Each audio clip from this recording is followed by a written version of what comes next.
지난 주간 저는 변화산 사건에 대한 이야기를 말씀드렸고, 그 과정에서 우리의 신앙생활 가운데 체험이 정말 중요하다 하는 말씀을 드린 적이 있습니다. 물론 우리가 생각하는 영적 체험이라고 하는 것이 종종 신비주의가 되는 위험의 요소를 안고 있다고 하는 것도 말씀드렸습니다만, 그러나 영적 체험이 없다고 하면 우리의 신앙생활은 시작하지도 못하고 출발하지도 못하는 것이 분명합니다. 체험이라고 말할 때 이 체험이라는 우리 한글말 단어의 의미 가운데에는 경험한다고 하는 사실이 있을 수 있고, 그것만 있는 것이 아니라 체험에는 몸으로 실제 실천한다 하는 의미도 담고 있는 낱말이라고 생각합니다. 어린 학생들이 학교에서 공부할 때 어떤 방법으로 공부를 하느냐 하는 것에 따라서 그 공부의 성취 그리고 그 공부의 결과가 많이 달라지지 않습니까? 혹시 여러분들 가운데 아시는 분이 있을지 모르겠지만, 제가 어렸을 적에는 영어 공부할 때에 삼위일체라고 하는 영어 공부가 있었습니다. 보기만 하는 영어 학습 방법, 또 귀로 듣는 학습 방법. 그런가 하면 삼위일체의 마지막 세 번째는 보면서 들으면서 입으로 말하면서 하면 훨씬 영어를 잘 배운다. 혹시 기억나시는 분 있으십니까? 이렇게 체험을 통해서 또는 실천을 통해서 그런 방법을 통해서 공부를 하면 훨씬 더 그 공부의 결과가 좋다 하는 것을 나타내는 것입니다. 다시 말하면 교육에 있어서도 실천, 체험 이런 것들은 아주 중요한 요소가 된다 하는 것을 우리 모두가 알 수 있습니다. 우리 신앙생활도 그렇습니다. 분명히 실천하고 체험하는 것이 중요하다는 것을 말씀드릴 수 있습니다. 시작할 때 말씀드린 것처럼 우리에게 체험이 없다면, 영적 경험이 없다면 우리의 신앙생활이 출발하지도 못하는 것이다 라고 말씀드렸는데, 또한 우리 신앙에 있어서 실천이 없다고 하면 그 신앙생활은 성숙하지도 못하고 그 신앙생활은 바람직한 열매를 맺을 수도 없다고 하는 사실을 꼭 기억하셔야 합니다. 그러므로 우리의 신앙생활에 기도를 열심히 실천하시게 되면 훨씬 더 성숙한 신앙인이 될 줄로 믿습니다.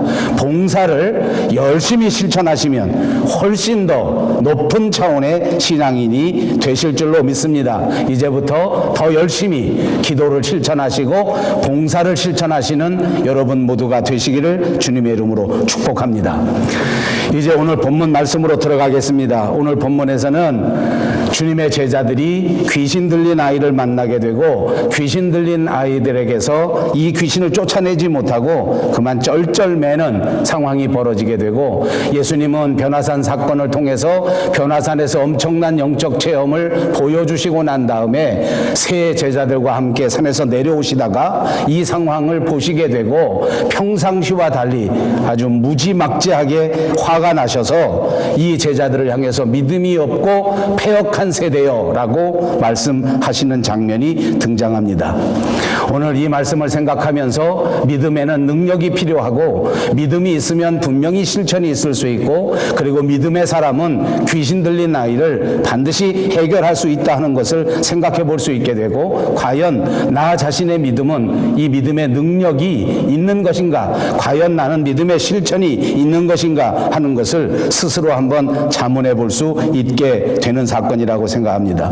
주님은 우리에게 분명히 믿음을 찾으셨고, 성경 전체에서 주님은 언제나 우리의 믿음의 실천을 요구하셨고 믿음의 결과를 요구하셨다고 생각합니다. 오늘 주님 만났을 때 우리가 가지고 있었던 믿음의 결과, 믿음의 열매, 믿음의 실천을 분명히 내어놓아야 할 텐데, 그것을 내어놓지 못한다고 하면 우리는 정말 아쉬운 결과를 맞이하게 될 것입니다. 우리 모두가 주님 만났을 그때에 주님이 찾으시는 믿음을 보여주실 수 있는 여러분들이 되시고, 반드시 그 믿음의 결과로 이어지는 실천과 그 결과의 능력을 체험하는 여러분들 모두가 꼭 되시기를 바랍니다. 주님이 우리에게 찾으시는 믿음이 있습니다. 주님이 우리에게서 기대하시는 믿음의 능력이 있습니다. 그래서 오늘 이 상황 속에서 주님은 제자들을 꾸짖으시면서 또 제자들에게 분명히 말씀하시기를, 이 말을 너희 귀에 꼭 담아두라, 이렇게 말씀하십니다. 그래서 저는 오늘 말씀의 제목을 귀에 담아두라 하는 말씀의 제목으로 붙였습니다. 본문 37절을 보겠습니다. 이튿날 산에서 내려오시니, 자, 말씀드린 바와 같이 주님은 변화산 사건을 보여주시고 난 다음에 거기 함께 가셨던 베드로와 야고보와 요한과 함께 내려오시는 것으로서 오늘 본문이 시작됩니다. 이 예수님의 제자들은 헤르몬산에 함께 올라가셔서 그 예수님이 빛으로 호련히 변화되시는 엄청난 사건을 체험하게 됐는데, 이 제자들의 입장에서는 아마 이것이 하늘나라를 경험한 것, 요즘 말로 하면 천국 체험이라 할 정도로 정말 놀라운 사건을 체험하게 되었습니다. 기도하는 가운데 예수님의 몸이 호련히 변화되어 빛이 되셨고, 그리고 그 마음속에 그 신앙생활하는 평생토록 그토록 사모하고 그토록 존경하던 그 구약의 멋진 인물들 모세와 엘리야가 그 변화산에 나타나게 됐고, 환상 중에 보는 것인지 실제로 보는 것인지는 알 수 없으나 그들이 예수님과 더불어 십자가를 논하시는 그 체험을 하게 된 것 아닙니까? 다른 거 다 그만두고라도 예수님의 모습이 마치 감당할 수 없을 햇빛보다도 더 찬란하게 빛나는 모습으로 변화되신 것을 실제로 이 제자들의 눈으로 본 것입니다. 그 몸이 변화된 것입니다. 이것은 여러 가지 의미를 가질 수 있지만은 이 기독교의 모든 근본 정신 가운데 변화라고 하는 것을 보여주고, 우리가 감당할 수 없는, 우리가 또는 상상할 수 없는 엄청난 변화의 역사는 신앙을 통해서 이루어지는 것이다. 우리의 신앙은 반드시 저와 여러분을 영광으로 변화시켜 주실 것이다 하는 것을 똑똑하게 가르쳐 주신 것인 줄로 믿습니다. 여러분, 그렇게 믿으십니까? 우리 모두가 주님 만나는 그날에 우리가 상상하지도 못할 엄청난 영광의 모습으로 변화되는 완전한 신앙의 은혜를 체험하게 될 사람이라는 사실을 믿으시기를 바랍니다. 이제 영광된 몸으로 변화될 그 엄청난 사실을 믿으시고, 이 땅에 살 때 결단코 어둠의 자녀들처럼, 이 땅에 살 때 결단코 죄의 종으로 부끄러운 모습으로 살지 마시고, 빛의 자녀답게, 영광된 예수님의 자녀답게 그렇게 멋진 신앙의 성숙한 모습으로 살아가시기를 다시 한번 주님의 이름으로 축복합니다. 그렇습니다. 잠에서 깨난 제자들에게 모세도 보였고 엘리야도 보였고 예수님의 멋진 빛으로 변화되는 모습을 보았습니다. 그리고는 그 영광 가운데, 그 빛 가운데 들려지는 구름 사이에 하나님의 음성도 듣게 되었습니다. 예수 그리스도의 영광을 보고 그 순간 천국을 체험하면서 바로 여기가 하나님의 나라이구나, 바로 이것이 내가 마지막 때에 가서 누리게 될 그 하나님의 나라, 은혜의 나라로구나. 정말 그 변화산 위에는 하나님의 나라가 임재했더랬습니다. 거기서 하나님의 나라를 체험하고 거기서 정말 황홀한 그런 신앙의 경험을 하고 그 산에서 내려온 것입니다. 근데 여러분 보십시오. 이 엄청난 체험을 하고 산에서 내려왔는데 그 산 아래의 형편은 어떻습니까? 또다시 현실로 돌아온 것입니다. 제자들이 보입니다. 어린아이들이 보입니다. 세상의 문제를 안고 예수님의 제자들에 찾아와서 자기 아이의 문제를 해결해 달라고 하는 이 간절한 아버지의 모습이 보이지 않습니까? 이것을 해결하지 못하는 제자들의 모습도 보입니다. 여전히 갈등하고 여전히 다투고 여전히 미숙한 가운데 하나님의 신령한 이 세계를 바라보지 못하고 그만 믿노라 하면서도, 제자가 되었다고 하면서도 이 세상 일 때문에 쩔쩔매고 당황하고 이리저리 우왕좌왕하는 모습이 이 산 아래에 펼쳐지고 있습니다. 오늘 우리의 삶은 어떻습니까? 저는 목사이지만 부끄럽게도 지난 한 주간의 삶을 돌이켜볼 때 믿음으로 분명히 해결할 수 있는 일인데, 믿음으로 분명히 극복할 수 있는 일이었는데도 불구하고 또다시 당황하고 또다시 흥분하고 또다시 이리저리 흔들리고 어찌할 바를 알지 못했던 적이 지난 한 주간에도 또 있었습니다. 정말 쩔쩔매는 스스로의 모습을 발견할 수 있습니다. 예수님은 산에서 내려왔는데 이런 상황이 벌어집니다. 그것으로 끝이 아니지 않습니까? 오늘 본문의 성경의 말씀을 보니까 이 어린아이를 데리고 왔던 아버지는 화가 잔뜩 났습니다. 예수님의 제자들에게 와서 자기 아이를 좀 고쳐달라, 내 아이에게 들어온 이 귀신을 좀 어떻게 내쫓아달라라고 간절히 부탁할 때만 해도 이런 자세가 아니었을 것입니다. 간절한 마음으로 고쳐달라, 간절한 마음으로 도와달라, 당신네들은 분명히 할 수 있지 않겠느냐, 내가 들어보니까 예수님이라고 하는 분은 엄청난 분이라서 옷깃만 스쳐도 귀신이 물러가고 병든 자가 그 병에서 회복된다고 하던데 너희가 예수님의 제자라고 하면 분명히 그렇게 할 수 있지 않겠는가, 그러니까 분명히 좀 도와달라, 나를 좀 도와다오, 내 아이를 좀 고쳐달라라고 사정했을 것입니다. 그런데 제자들은 기대와 달리 이 아이를 어찌할 바를 알지 못하고 이렇게 해도 안 되고 저렇게 해도 안 되고 자기들이 당황돼서 그만 이렇게 하지도 못하고 저렇게 하지도 못하는 상황이 되니까 이 아버지는 처음에는 아쉬운 상태에서 절절매면서 부탁을 하는 입장이었는지 몰라도 지금은 화가 잔뜩 났습니다. 왜 못 고치는 것이나, 왜 도대체 내 아이에게 들어온 귀신을 내쫓지 못하는 것인가. 그리고 이 제자들을 원망합니다. 이 제자들을 무시합니다. 큰 소리를 버럭버럭 지릅니다. 게다가 선생님이 산에서 내려왔다는 소식을 듣고는 참지를 못합니다. 그리고 예수님을 향해서 도대체 이게 뭡니까? 우리 아이가 이렇게 귀신이 들렸는데 당신의 제자들은 내 아이를 고치지 못합니다. 38절에서 40절에 있는 말씀 다시 한번 읽겠습니다. 선생님, 청컨대 내 아들을 돌보아 주옵소서. 이는 내 외아들이니이다. 귀신이 그를 잡아 갑자기 부르짖게 하고 경련을 일으켜 거품을 흘리게 하며 몹시 상하게 하고야 겨우 떠나가나이다. 당신의 제자들에게 내쫓아 주기를 구하였으나 그들이 능히 못하더이다. 사실 제자들도 제자들의 입장이 있습니다. 여러분 어떻습니까? 산 아래에 있는 제자들이 어떻게 했을 것이라고 생각하십니까? 저는 이렇게 생각이 듭니다. 예수님의 제자들이라면 오늘 이 상황에서 옳다구나, 우리 선생님은 산에 기도하러 가셨지만 우리가 평상시에 배워온 걸 가지고 한번 오늘 실습을 해보자. 오늘 내가 이 아이에게 들어간 귀신을 쫓아봐야 되겠다. 다들 보니까 예수님이 전에 이렇게 하시던데 하고 손을 잡고 내가 나사렛 예수의 이름으로 명하노니 귀신아 나가라, 이렇게 해보지 않았겠습니까? 저는 그렇게 해봤을 것 같습니다. 뭐 해봤는지 안 해봤는지는 성경에 써져 있지 않습니다. 나름대로 제자들은 열심히 했을 겁니다. 나름대로 제자들은 제자들의 입장이 있습니다. 그동안에 배워온 것을 가지고 나름대로 최선을 다해서 이 어린아이의 문제를 해결하려고 했을 거란 말입니다. 잘 안 되지 않았습니까? 자, 이 제자들의 심정이 어땠겠습니까? 다른 어떤 사람들보다도 정말 힘들고 정말 곤혹스럽고 정말 어려운 사람은 누구입니까? 이 제자들입니다. 쥐구멍이라도 있으면 숨어버리고 싶은 심정일 겁니다. 인생의 문제를 부여잡고 어떻게 하든지 내가 해결해야 되겠다. 내가 목사쯤 됐으니 이런 가정 문제점은 내가 깨끗하게 해결할 수 있지 않겠는가 하고 땀을 흘려서 열심히 했는데 아무 결과가 나오지 않고 점점 더 사람 관계는 꼬여져 가고 점점 더 문제는 어려워지고 점점 더 아무 기미가 보이지 않는다면 그 제자의 입장이 어떻겠느냐 말입니다. 저 같으면 진짜 숨어버리고 싶을 것 같아요. 저는 이런 일 생기면 당장 목사를 그만두고 싶습니다.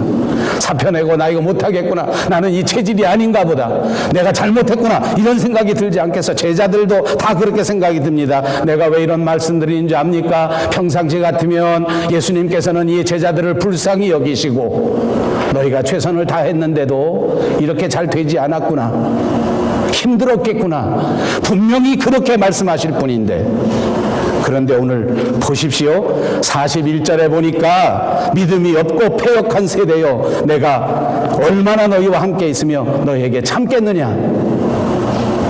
글로 써져 있으니까 그렇지 사실은 무지막지한 꾸중입니다.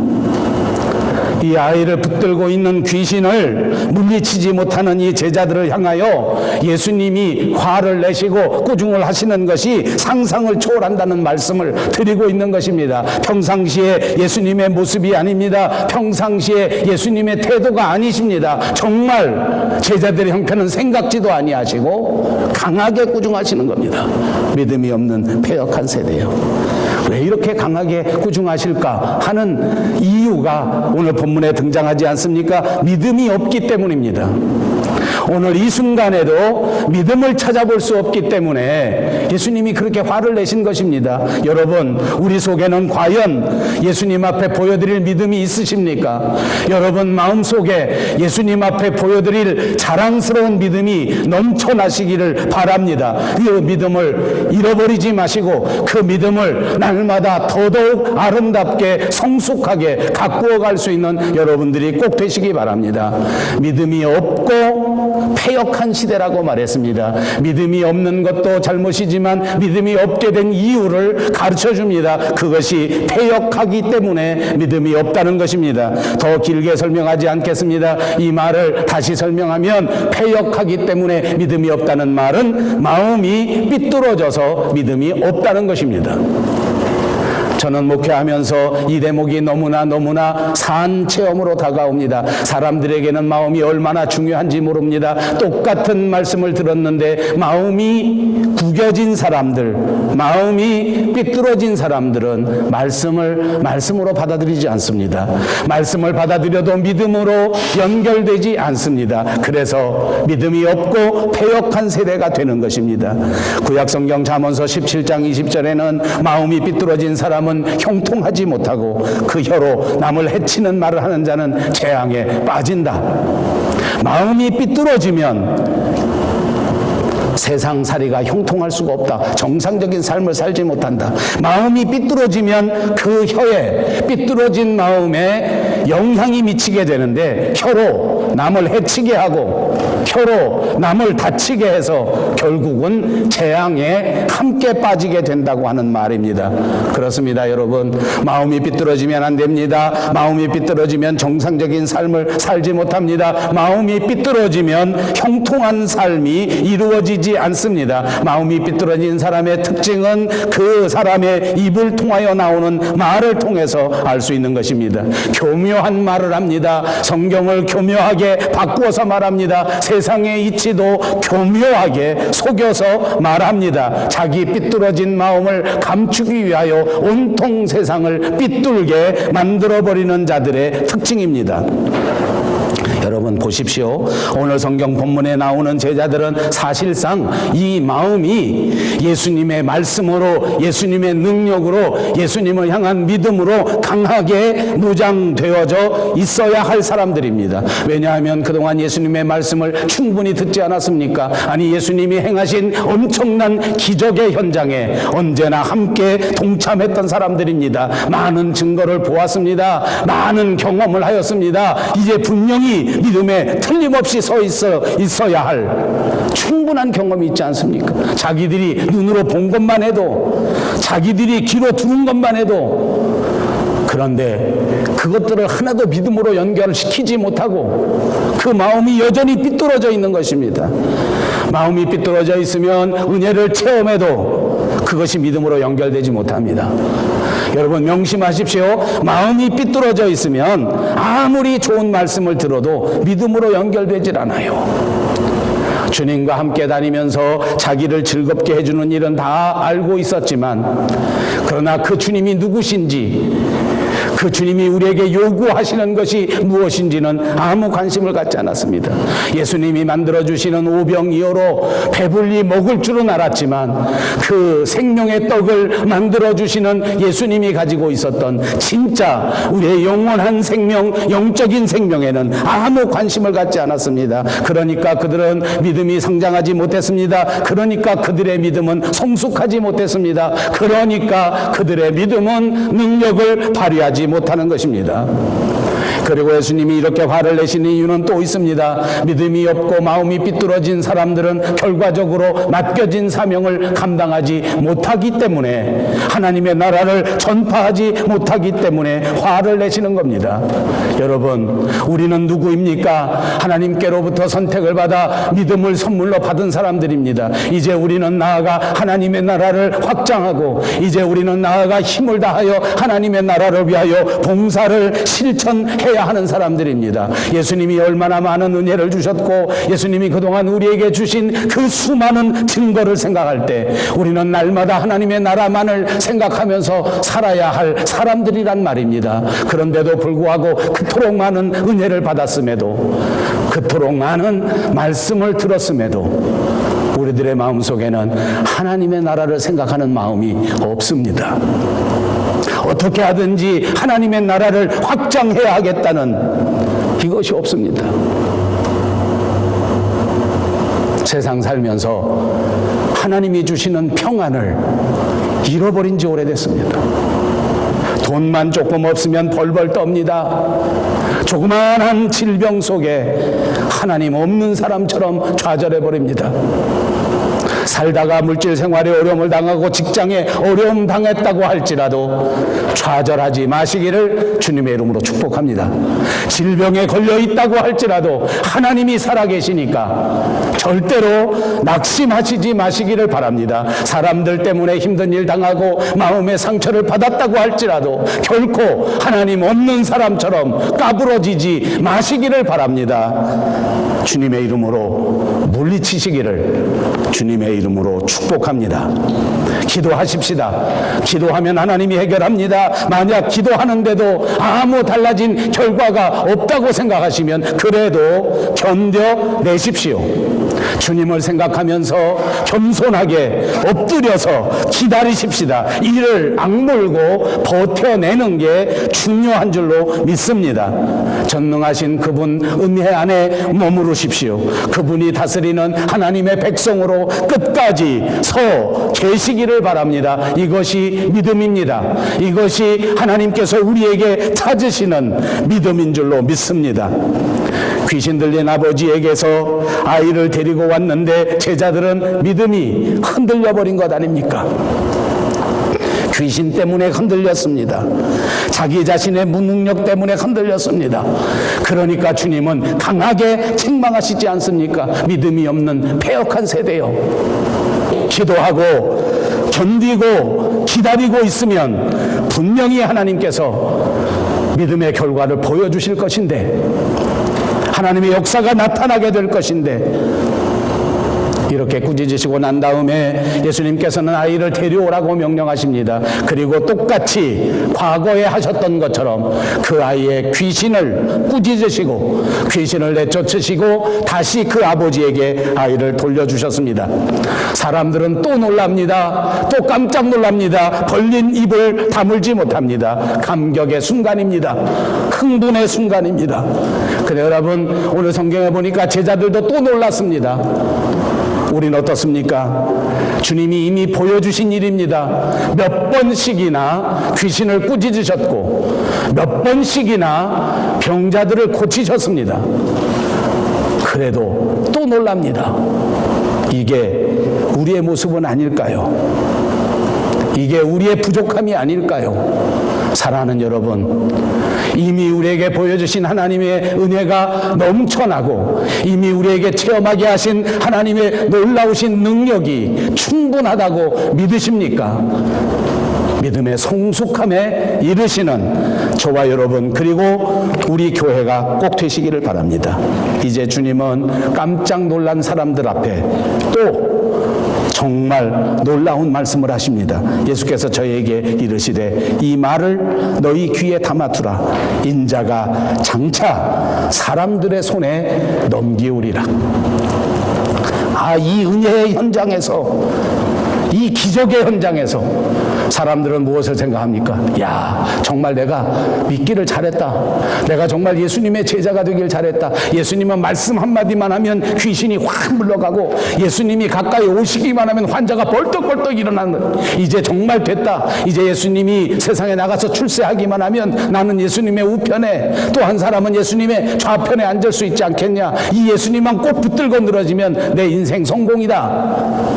이렇게 마음속에 온갖 장밋빛 미래를 꾸리고 있는 제자들에게 예수님이 하신 말씀은 이것입니다. 이 말을 너희 귀에 담아두라. 우리 다 같이 해보십시다. 인자가 장차 사람들의 손에 넘기우리라. 현대어 성경에는 이렇게 되어 있습니다. 내 말을 듣고 잘 기억하십시오. 나 인자는 사람들의 손에 넘어가게 될 것입니다. 여러분 보십시오. 어제만 해도 그 변화산 산에서 엄청난 영광 가운데 해보다 번쩍번쩍 빛나는 빛으로 오셨던 그 예수님이 오늘 어둠의 권세 귀신들을 말씀 한마디로 꾸짖으시고 인생의 모든 생사화복을 주장하시는 하나님이 도대체 어떻게 사람들의 손에 넘겨진단 말입니까? 어떻게 십자가를 지신단 말입니까? 어떻게 매를 맞는단 말입니까? 이 말을 이해할 수가 없습니다. 이 말을 받아들일 수가 없습니다. 그러나 이 누가복음 2장을 강의하는 동안 예수님은 계속해서 제자들에게 이것을 말씀하십니다. 그러므로 우리가 성숙한 제자가 된다고 하는 것은 오늘 예수님이 우리 귀에 담아두라고 하는 이 십자가의 사건을 다시 소환하고 다시 불러내서 심각하게 생각해 보아야 합니다. 우리 마음속에 고난이 무엇인지를, 우리 고난 속에 희생이 무엇인지를 우리가 주님에게 드려야 할 우리의 믿음의 헌물이 무엇이었는가를 분명히 깨달아야 하는 말씀이라고 생각합니다. 도무지 받아들이기 어렵습니다. 45절에 보니까 그들이 이 말씀을 알지 못하니 이는 그들로 깨닫지 못하게 숨긴 바 되었습니다. 또 그들은 이 말씀을 묻기도 두려워하더라. 제자들은 알지도 못하고 두려워서 묻지도 못합니다. 저는 이 성경의 규절이 곧바로 그 뒤에 46절에서 48절 우리가 너무나 잘 아는 어린아이 비유와 그 다음 우리를 반대하지 않는 자들의 비유가 바로 연결되는 것이라고 생각하지는 않습니다. 그러나 저는 오늘 설교에서 이 두 대목을 우리가 마음속에 꼭 간직해야 될 일이라고 생각해서 이 대목을 묶어 설교하게 되었습니다. 사실은 성서학적으로 보면 이것을 묶어서 설교하는 것은 약간의 무리가 있다고 생각합니다. 그러나 여러분들이 이해해 주시리라고 믿고 저는 이 두 대목을 오늘 묶어서 함께 여러분에게 강해해 보려고 합니다. 왜냐하면 예수님이 분명히 우리의 귀에 담아두라고 하는 말씀은 내가 사람들에게 넘기워져서 십자가를 지고 희생과 고난을 통하여 인생의 구원을 완성하리라고 하는 말씀이 분명합니다. 그것이 성경이 말씀하는 것입니다. 제가 말씀드리는 이 두 가지는 그것을 응용하는 말씀입니다. 과연 십자가의 삶을 사는 제자들, 십자가를 바라보는 제자들이 무엇을 해야 하는가를 이 두 가지 비유 가운데 하려고 하는 것입니다. 이 두 가지 비유는 무엇입니까? 하나는 어린아이에 대한 비유입니다. 하나는 다른 제자들, 내가 알지 못하는 나와 똑같은 방법으로 하지 않는 제자들을 말하고 있습니다. 이것은 둘 다 무엇인고 하니 나 자신의 이야기가 아니라 남에 대한 이야기입니다. 그리스도의 성숙한 제자가 되면 나만 생각하는 사람이 아니라는 것입니다. 우리나라의 미속 종교, 우리나라의 후진 종교들은 모두가 종교 생활할 때 나만을 생각합니다. 나를 위하여, 내 식구들을 위해서, 내 가족들을 위해서 오로지 나만 생각하는 것이 원시 종교의 모습입니다. 여러분, 그리스도의 성숙한 제자는 나보다 남을 생각하는 것입니다. 나보다 먼저 남을 생각할 수 있는 성숙한 그리스도인들이 꼭 되시기를 바랍니다. 남편은 자기 자신보다 먼저 아내를 생각하는 남편이 될 때 성숙한 남편인 것입니다. 아내는 아내의 입장보다도 남편의 입장을 먼저 헤아려 주는 것이 성숙한 아내의 모습인 줄로 믿습니다. 여러분도 그렇게 믿으십니까? 아버지, 아무도 그렇게 너무 심각하신 것 같아서요. 제가 조금 의역한 것입니다. 이렇게 남을 위해서 살아야 하는데 우리 귀에 담아두어야 할 두 가지 원칙이 있습니다. 하나는 이 세상을 살다 보니까 첫째는 어린아이 같은 이웃이 있습니다. 이 말은 다시 말하면 나보다 못한 이웃을 말하는 것입니다. 세상은 평등하다고 하지만 솔직히 우리가 세상에 살다 보면 나보다 못한 사람이 있습니다. 지식적으로 나보다 못합니다. 말하는 걸 들어보니까 무식하기가 아버지 격하게 반응하십니다. 아까는 대답을 안 해. 지금은 그렇다는 거예요. 그리고 남편을 보지는 마십시오. 내가 다 알아주니까. 세상에 이런 벽차고 같은 인간이 있다. 나보다 못한 사람. 아무리 가르쳐도 진도가 나가지 않아. 아무리 말을 해도 말을 못 알아들어. 벽창호라고. 어린아이는 그것을 말하는 것입니다. 제자들 사이에 어린아이들에 대한 논쟁이 벌어졌습니다. 누가 더 크냐 말다툼이 벌어진 것입니다. 그때 예수님께서 어린아이 하나를 데려다가 세우시고 말씀합니다. 모든 사람 중에 가장 작은 사람이 큰 자다. 이것이 우리 귀에 담아두어야 할 대인관계 원칙입니다. 여러분 입으로 한번 해보십시다. 이 사람 중에 가장 작은 사람이 가장 큰 자다. 이거 믿어집니까? 믿어집니까? 아버지, 이제 억지로라도 대답을 하네. 억지로라도 한번 해보실래요? 믿어지십니까? 아멘. 믿으시기를 바랍니다. 성숙한 신앙인이 되면 이것이 믿어지는 거예요. 세상 사람들이 이거 믿어지지 않아. 아까 제자들은 믿어지지도 않고 알지도 못하고 들어도 깨닫지도 않고 어떻게 작은 자가 큰 자냐는. 우리들 가운데 그런 사람이 여전히 있습니다. 여러분의 믿음이 아직 성숙하지 못해서 그렇습니다. 나보다 약한 자, 나보다 못한 자가 하나님의 나라에서 큰 자다. 이것이 예수님이 우리의 귀에 꼭 넣어서 담아두라고 하시는 결정적인 말씀입니다. 세상 살면서 성공하고 싶으십니까? 세상 살면서 하나님 앞에 섰을 때 칭찬받고 싶으십니까? 여러분보다 못한 사람이 하나님 나라에 예수님 앞에 가면 큰 자가 된다는 이 엄연한 진리의 말씀을 잊지 말고 사시기를 바랍니다. 내 주변 환경에서 만나는 모든 사람들 가운데 나보다 못한 자가 있다면 하나님 나라에서는 더 큰 자다.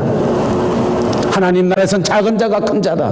그러므로 그리스도인의 성숙함의 첫 번째는 겸손해지는 것입니다. 첫째도 겸손, 두 번째도 겸손, 세 번째도 겸손. 자기를 겸손하게 낮추는 자가 하나님 나라의 가장 큰 자입니다. 그러므로 사랑하는 여러분, 세상에 태어나서 큰 소리 한 번도 쳐보지 못해서 억울하신 분 계십니까? 주의 말씀으로 위로받으시기 바랍니다. 세상에서 큰 소리 한 번도 쳐보지 못한 자가 하나님의 나라에 가면 가장 큰 자입니다. 남편 때문에 할 말 한 번도 하지 못하고 평생 사셨습니까? 사랑하는 여러분, 끝까지 그렇게 사십시오. 그래야 하나님의 나라에 가서 큰 자로 높은 대우를 받게 됩니다. 내가 소설을 쓰면 10권도 더 쓴다. 제발 그런 말 하지 마시고, 제발 사는 동안 소설 쓰지 마시고 그냥 가십시오. 아버지, 볼품없는 모습 때문에, 초라한 모습 때문에 억울하게 살았습니까? 내놓을 것 없고 배울 것 없고 환경이 나빠서 언제나 서운했습니까? 오늘 이 말씀에는 그렇지 않다는 것입니다. 오늘 우리 주님이 그렇지 않다고 합니다. 하나님의 나라에 가면 바로 그런 사람이 가장 큰 자다. 사랑하는 여러분, 주님 나라 가서 가장 큰 자 되시기를 주님의 이름으로 축복합니다. 두 번째로 이 49절 50절에 보시면 여기에는 주의 이름으로 귀신을 내쫓는 자를 통하여 교훈을 주십니다. 이들은 지금 어떤 형편입니까? 어떤 아이를 데리고 온 아버지 앞에 망신을 당해도 이런 망신이 없지 않습니까? 귀신을 내쫓지 못했습니다. 하나도 감당하지 못했습니다. 그런데 49절에 보니까 요한이 여짜오되 주여 어떤 사람이 주의 이름으로 귀신을 내쫓는 것을 우리가 보고 그 사람 우리가 금했다고 말입니다. 여러분, 그리스도인이 세상에 사람을 전하는 원칙 두 번째입니다. 나보다 훌륭한 사람. 아까 제가 말씀드렸을 때 여러분 누구나 다 아주 격하게 동의하셨습니다. 세상에 살다 보니까 나보다 무식한 사람들이 많더라. 내 말 못 알은 사람이 많더라. 반대로 세상에 살아보니까 나보다 훌륭한 사람이 있더라고요. 저는 그걸 요즘 알았습니다. 나보다 훌륭한 사람이 있더라고요. 나는 평생 내 아내가 나보다 똑똑한지 몰랐습니다. 60살 되니까 제 아내가 저보다 똑똑하더라고요. 아버지, 농담입니다. 그 시험 들으려 우리 장로님 아내라시는 거예요. 자기도 그렇다는 거예요.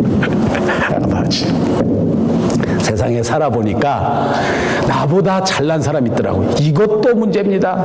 나보다 못한 사람은 무시하고 깔보고 이게 큰 문제인데, 나보다 못한 사람은 어떻게 하는가 보니까 여러분 같으면 어떡합니까?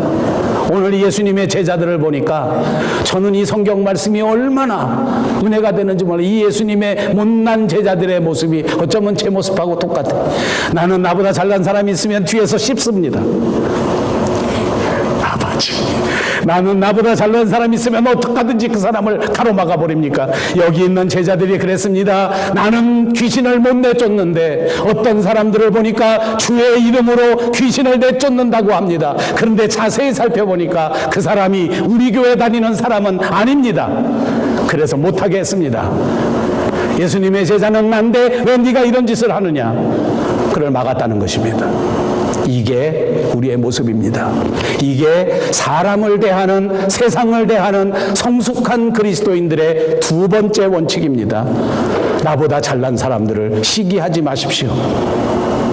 그 사람들도 다 예수님의 제자들입니다. 오히려 존경하고 오히려 사랑하고 오히려 잘하는 사람들이 있으면 가까이 친교해서 그 사람의 장점을 배워서 나도 잘 되고 바라야 되는데 뒤에서 그 사람을 누르고 뒤에서 그 사람을 시샘하고 그 사람은 우리와 함께 따르지 않는다고 하는 핑계거리를 대서 나는 실패했는데 저 사람도 같이 실패하게 만들어버리는 이런 유치한 차원에 머무르지 말라는 것입니다. 이 결론은 뭔지 압니까? 내 입장에서 생각하면 이 제자들의 모습이 똑같이 맞는 말입니다. 세상적인 사고방식에서는 그렇게 말합니다. 나보다 못난 사람이 있으면 콱콱 밟아 누르고 나보다 앞장서 가는 사람이 있으면 어떻게든지 잡아 끌어내리고 그리고 네가 앞에 가야 된다. 세상 말 아닙니까? 그런데 오늘 주님은 어떻게 말씀하십니까? 나보다 못한 사람이 있으면 세상의 가장 큰 자로 여겨주고 남을 나보다 낮게 여기고 나보다 잘하는 사람이 있으면 그 사람을 더 잘할 수 있도록 도와주는 것이 그리스도인의 성숙한 신앙의 모습이라는 것입니다. 사랑하는 여러분, 우리는 밴쿠버 영송교회 부름받은 자랑스러운 영송교회 지체들입니다. 우리 교회 안에서 다른 사람을 바라볼 때 잘하는 사람도 있고 잘 못하는 사람도 있습니다. 무슨 원칙으로 어떤 성숙한 모습으로 이웃을 대하여야 하는지 오늘 이 말씀은 우리에게 분명하게 가르쳐주고 있습니다. 나보다 더 잘하는 사람, 더 존경하고 더 사랑하고 더 높여주는 여러분들이 되시기 바랍니다. 나보다 늦은 사람, 더 큰 사람으로 여기고 그 사람을 나보다 훨씬 더 존중할 수 있는 성숙한 그리스도인들이 되시기를 바랍니다. 우리는 정보화 시대를 살아갑니다. 더군다나 우리는 조국을 떠나 이 밴쿠버 땅에서 이민 생활하는 사람들입니다. 정말 많은 사상들이 우리에게 들어오고 정말 많은 가치관들이 우리들에게 들어옵니다. 무엇을 받아들여야 하고 무엇을 받아들이지 말아야 할지, 무엇을 내 마음속에 간직하면서 살아야 할지, 정말 주님이 주시는 은혜와 지혜가 필요한 사람들입니다. 날마다 하나님 앞에 지혜를 구하시는 여러분들 되시기를 바랍니다. 여러분들에게 전해지는 생명의 말씀, 하나님의 말씀을 여러분 마음에 가장 소중하게 여기고 그 말씀을 여러분 마음속에 깊이 담아 두시기를 바랍니다. 그것이 여러분의 믿음을 세워줄 것이요, 그것이 여러분의 믿음의 능력을 발휘하게 하셔서 하나님을 기쁘시게 하고 하나님 만났을 그때에 잘했다고 칭찬받는 자리에 서게 만들어 주실 줄로 믿습니다.